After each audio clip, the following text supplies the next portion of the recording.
Hello, what's going on, everyone? This is Sergeant Sentinel with SSG Gaming, no longer Sentinel 17 Gaming. Thank you for joining me for this video. I greatly appreciate it. Now, it has been 4 months since I've made a video, and for that I apologize, but I am going to try to make more videos regularly. So if you do like this video, definitely hit the like. If you find it interesting and you have something to say, definitely comment in the comment section below. And as always, if you know other people that might find it entertaining, definitely share it with them. Now, I did want to make this video about the future of the Far Cry franchise because the Far Cry franchise is one of my favorite franchises. It has been for years. Now, I didn't enjoy Far Cry 6 as much as I hoped I would. Unfortunately, it had some things in it that I felt kind of detracted from the original feel of the earlier Far Cry games. And when I say earlier Far Cry games, I obviously don't mean like Far Cry 1 or Far Cry 2. I mean like from Far Cry 3, where they started really hitting home with that, really making it a tremendous franchise with the villain that was so well written, and of course they progressed through the modern era with Far Cry 5 seeing, spoiler alert, with Far Cry 5 of course seeing the end of the world, nuclear bombs drop. And then, of course, Far Cry New Dawn takes place 17 years afterwards, where you fight against two diabolical sisters in a post-apocalyptic world. But that begs the question. Now, Far Cry 6 took place on an island, Yara, which is basically the fictional version of Cuba.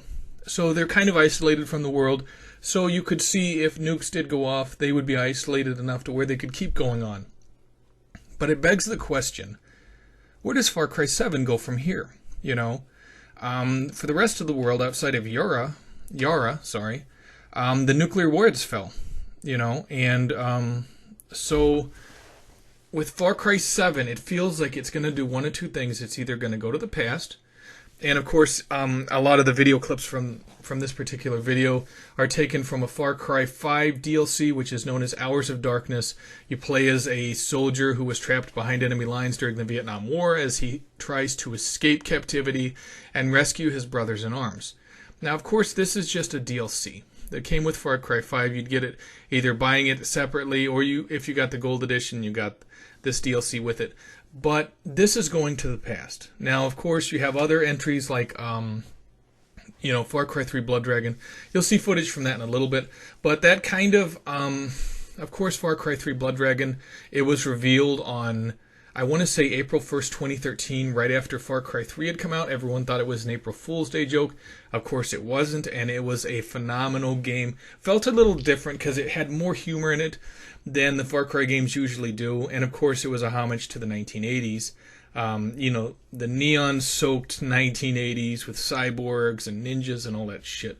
So it feels like with Far Cry 7, they're going to have to do something like that, or they're going to have to completely reinvent the franchise. Now, obviously, when I say reinvent the franchise, you look at like with Far Cry 6, how there are different types of ammunition you need to take down different types of enemies. Soft ammunition for, basically, it works like hollow points in enemies. Armor piercing, of course, if they're wearing armored helmets or body armor.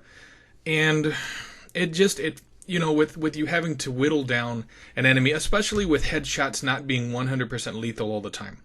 It felt like they took Far Cry too much in an RPG-ish direction, and that's not what drew a lot of people to Far Cry originally. Obviously, Far Cry 3, you're a California hipster, you're stranded way out on a Pacific island, running for your life from pirates that want to mount your head on the wall.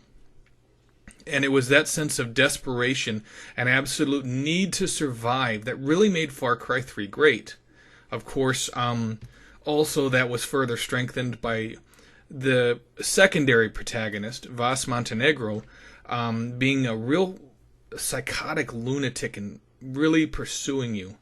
So I feel like with Far Cry 7, they have to reinvent it. And I brought this up before in podcasts, that the only way really forward, if you're not going to go the Far Cry 3 Blood Dragon route, is go more of a survival route where you're always running for your life. Every single minute you're alive, you have to fight for survival. Animals are truly trying to kill you. Every person you encounter on the island is trying to kill you, or the area, the valley, wherever the hell you're at. It needs to truly be a borderline survival game.